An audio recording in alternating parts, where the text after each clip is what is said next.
shirka jiraayada magaalada Hargeysa ku qabteen qaar kamid ah madax dhaqameedka iyo odayaasha Soomaaliland ayaa waxay kaga hadleen isla markaana ay ka jawaabeen hadallo ay sheegeen inuu ka soo yeedhay qaar kamid ah odayaasha Soomaaliland oo ka hadlay arrimo la xiriira biyaha xunba weyne ugu horreynkaas waxa ka hadlay Garaad Mustafa Maxamed iyo sidoo kale Aqal Cabdirasaaq Maxamed Askar iyo oday Mataan Gahay waxaana kamid ah hadaladoodii dadku hadii ay dad waaweyn yihiin hadalka ka imanaya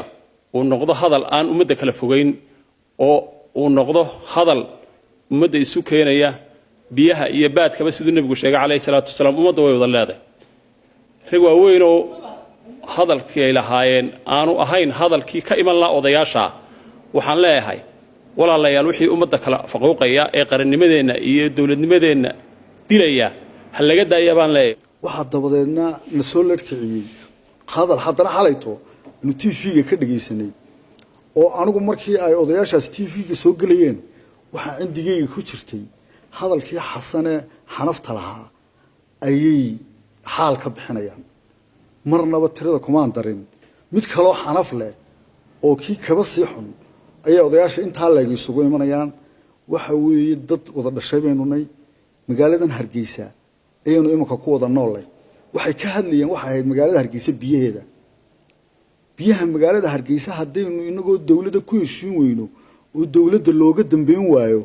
oo qabiilku yiraahdo halkii biya laga soo saaray waa halkaygiyo meeshan doona la marinaya aniga waxa ila tii dawlad jiraysa ma jirto ummadana waxa wanaagsan inay waxa wanaagsan ku hadasho waa bar suldaanka wax qarribay war suldaanka hadalaan meesha leegeen oranaya ee dadkii kala dilaya waxa ila tahay in golayaashu ay wax qabta ka soo saaraan inagoo isku wadana oo isku dana biyaha lagu cabayo waqooyiga Hargeysa hawdka lagu cabi maayo haday noqoto waxaan wada yeelanaynaa dalka iyo dadkaba waa la wada leeyay noloshiba ku xiran biyaha Hargeysa maanta waxa la ciirciiraysaa waa biyo la'aan konton oday waxaan la yaabo kale nin suldaano isaguna hanjabaayay lahaa meeshii waan joognaa ninka hadlayo warbiyo ku dagaalamamayne biyaha waxaanu ka sugaynaa oo ka rabnaa inuu Muuse bixi keeno ugu dambeyntii waxay mas'uuliyiintu ka hadleen dagaalka u dhaxeeya Soomaaliland iyo Puntland iyagoo sheegay in loo baahan yahay in arrimaha si degan lagu xalliyo isla markaana la ilaaliyo xuduudda u dhaxaysa Puntland iyo Soomaaliland waana kuwan iyagu arrintaas ka hadlaya